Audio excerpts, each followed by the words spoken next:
Greetings, friends! I must admit, I feel pretty overwhelmed right now. Spring is here, things are growing, and there's so many things that I still need to do. I know for some people who don't homestead, with everything that's going on in the world right now, you might have a lot of time, probably the most time that you ever had, downtime, just to kind of do whatever and think. But when you're on a homestead, it doesn't stop. Things always need to be done. And we have plants in the greenhouse that need to be transplanted out into the field. We have lettuce that I need to harvest today and making some salad mixes for some customers that we have, and it's ready. And even though I need it 2 days from now, it's ready now. So when it's ready, you gotta get it, or you may lose it. But right now, I'm standing right here at the top, looking over the garden and the pond, and I really like this perspective right here in our permaculture orchard that's in development. And we have our mulch around our fruit trees. We have our comfrey that we've planted right here, as well as some squash. And then we have our fruit trees, our apple trees. I believe that's what this one is. Yes, apple tree. And the leaves are coming out there. So it's really exciting to see it all coming together, taking shape. Still have a lot more work to do up here, but going to start working down here even more, because we have about 14 beds actively growing stuff in, and I need to add 20 more beds to get them prepped and get them sowed with seed or plants transplanted into them as soon as I can. So we got our work cut out for me. I feel like I'm playing just this big game of Tetris, and the blocks are coming down super fast, faster than I can get them put in place. So that's what it feels like on the farm right now. But like I said, the lettuce needs to be transplanted. Oops, not transplanted. The lettuce needs to be harvested. All right, so one of the things that I really like to do with my lettuce is create little patterns. And we have red, green, and I like to do other different patterns sometimes too, like you have a block of red there, and then a block of green, then another block of red. I guess it's just the artist coming out in me. And I look forward to harvesting produce, but at the same time, I don't look forward to it as well. It's like a bittersweet feeling. Like you get the heart, once you harvest it, you get to eat it and enjoy it, but at the same time, it's gone, and it takes some of that beauty away. So, just is what it is. The video that you watched that one time. I already knew how to do it before that video. Yeah, I already knew that before that video, buddy.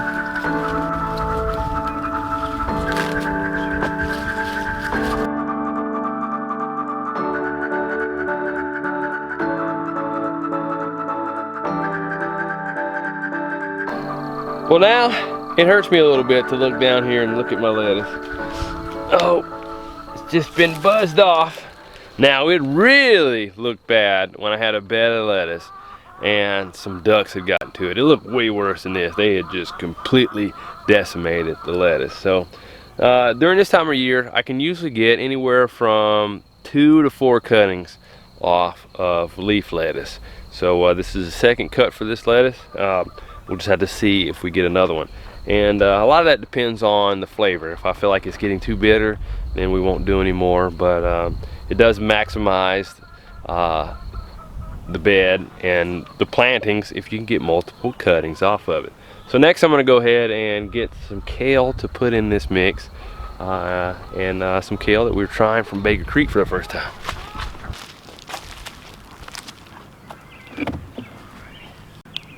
Now I can't remember what this lettuce is called exactly, so we'll just have to put it right down here. Yeah, that's it, that name right there. So if you want to get some, you can. But the leaves are supposed to get really big, but right now we're going to harvest the leaves smaller to add to our mix, just to add a little bit, variety to the flavor. I really like just kind of experiment with different flavors in salad mix, just to kind of make it taste unique. Tastes a lot different than just going to the store and buying your salad mix that has no flavor at all. So when people get our salad, as well as any other locally grown salad and lettuce. They're like, man, it has so much flavor. You're like, yeah, it does.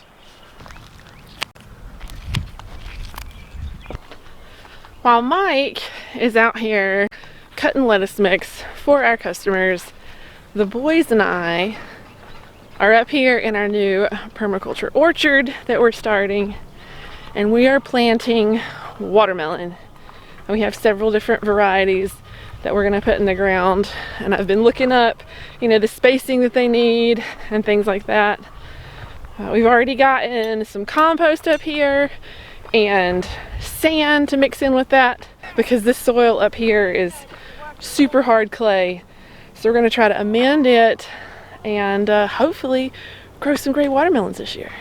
So are y'all gonna help me plant some watermelon? Yeah. Daddy, You are? You already helped me get some sand and some compost, didn't you? Did you ride on the tractor with me? Yeah. So we're gonna get started planting up here. We're gonna make some hills. We're gonna pull back the mulch and loosen up the ground underneath there a little bit, and then we're gonna add compost and sand to make it well drained. I've been looking up the spacing for these watermelons, and most of them say to direct sow the seeds, you know, 1 foot apart. But we already have starts. So what I'm gonna do is I'm just going to plant our starts 1 foot apart, and we'll see which ones take off. And if we have to remove some that aren't doing so well, then we can do that. Oh, I did want to mention, see, I do have a wide brimmed hat. A lot of y'all were concerned about me because I had a headache the other day, but it really wasn't from the sun. It was from whatever's in the air, because now I can come outside and I don't get really sick. So I'm glad that's gone, at least for now. Now it's time to get to work. Nobody.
Hard spots, Josiah. You have the 2 hardest spots.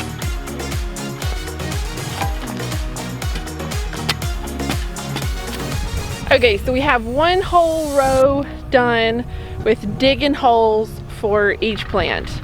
So now I'm gonna add in some compost and mix a little sand in with each individual hole, and then we're gonna put our watermelon starts in it.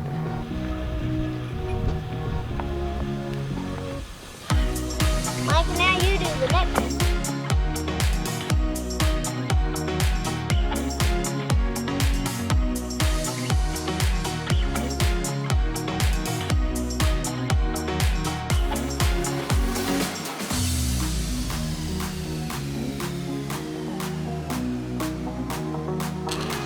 Are you having fun helping me? Yeah. Okay, we have that done. We have our compost in our holes along with some sand that the boys put in there for me, and now we're going to start putting our watermelon starts in each one. We have a couple different kinds of watermelon that we're going to be planting. One is a royal golden, and it's supposed to turn yellow on the rind on the outside whenever it gets ripe, and then it has this really deep red flesh on the inside. Let's see, and another one we have is a watermelon, the Desert King.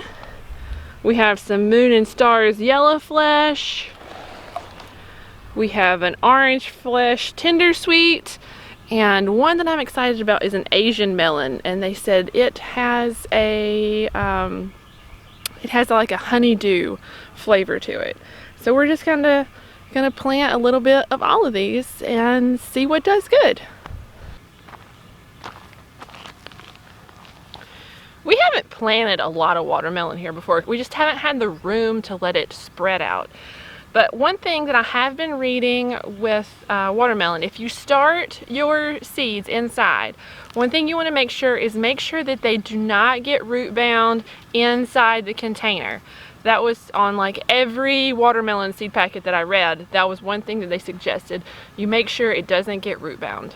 So what I'm going to do here is I'm just going to mix this sand right in to my compost and garden blend mix, and in this dirt down here too. I'm going to kind of hill it up too, because watermelon don't like wet feet. And then take it right here, put it right there, and that one is done. Then whenever I'm finished doing each one of these, I'm going to come back and pull the mulch up around the plant so the soil is going to hold that moisture in there. You don't want it to be too wet, but you do want it to stay moist.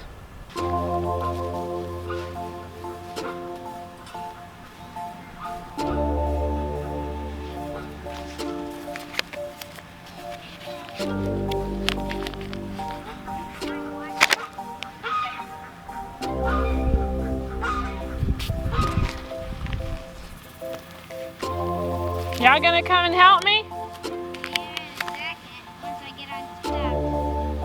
And we'll show you how to do this. We'll get unstuck.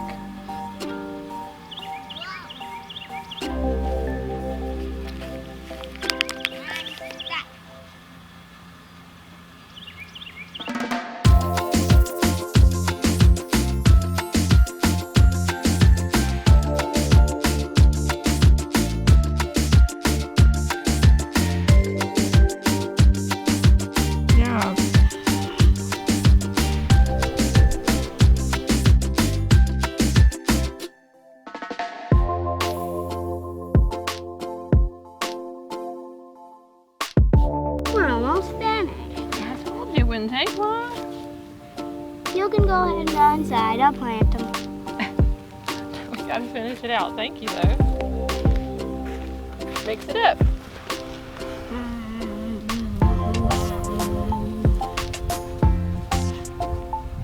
Thank you, Sarah, for helping me. You're welcome. Okay, now you ready to stick some plants in the ground? Yes. Can you show everybody how you get the watermelon plants out of one of those? You turn it like this and squeeze.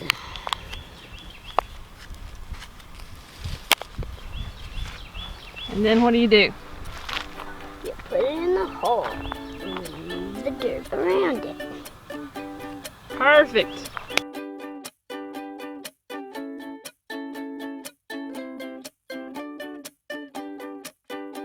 There you go, bud. If you'll get me that one out for me. It's okay. It's okay. Yep, see, it still has soil on it. So we'll just put it right down in there. Can you get me another one, please?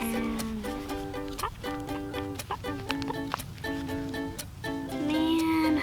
It's okay. We'll just, hold on, this one is a little much sand right in there. We'll move this around. Well, you want to try and keep as much. I tried. It's okay. Sometimes it just doesn't happen. There we go. Got one more. It's okay. Give me some of that dirt that was around it. Give me some more of it. Here we go. We'll plant it with it. We have one last hole to go. So sometimes plants don't come out of the container just perfectly. So what we're gonna do is we're gonna take this and we're gonna put it in there. We're gonna grab some of the dirt that was around it, and we're gonna go ahead and plant this all together, and hopefully it takes off. And if it doesn't, you know what, we'll come out here and we'll stick another seed in the ground. It's not that big of a deal. We'll just handle it as it comes. Okay, here we go. Just put the roots down, cover them up. There we go. Okay, we did it. We have all of this row in the ground. So right now, the next thing we need to do is all this mulch that we pulled back to get down to the bare earth. We're gonna take this mulch and just cover it back up around these watermelon transplants, and then we're gonna water them and we'll be done with this row. So we're gonna take this mulch, oh, piece of trash, that we pulled back, and we're just gonna use your hands, please. And see how I've just left it a little round from the top there? That's what we're doing.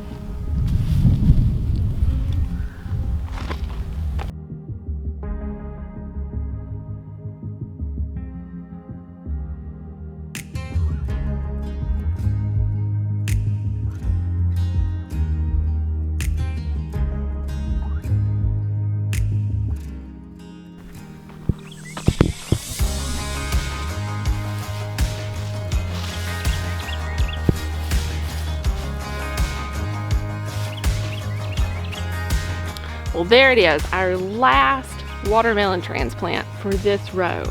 And since everything I read says that you want your watermelon rows 5 to 6 feet apart, we're gonna come over here on the other side of these trees, right here, and we're gonna do another row this way. And what we need to do now is water these transplants. And I think Josiah went to go see if he can find us a water hose to drag over here to use. So what are you doing over here? Stuff in my face. Well, are you almost done with the water hose so we can water these watermelon plants? I am. Just finishing up here. Just finished washing, packaging, and the produce that I had, the salad mix that we had. And a lot of times we just eat what's left over, and the rejects. So that's what I'm doing right now, eating some of the leftovers. And we try to give the best to our customers. So, yep, you're welcome to take the water hose. I am done. Whoa. Josiah, you gonna take it for me? Can you grab the water hose for me so we can go water these watermelon plants? Yeah. There you go. You wanna come see what we've done? Sure.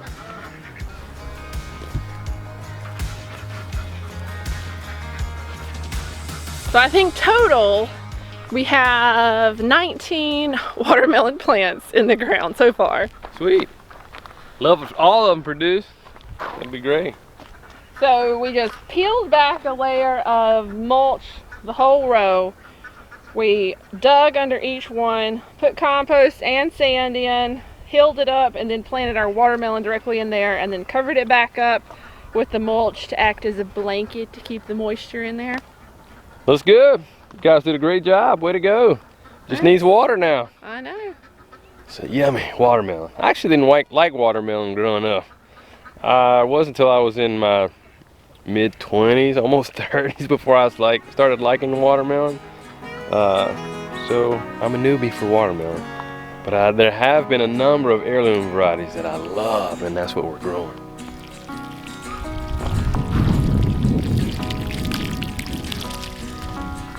All right, so Lacie finished up with the watermelon. She got a good row established. She'll have to come back and do another row.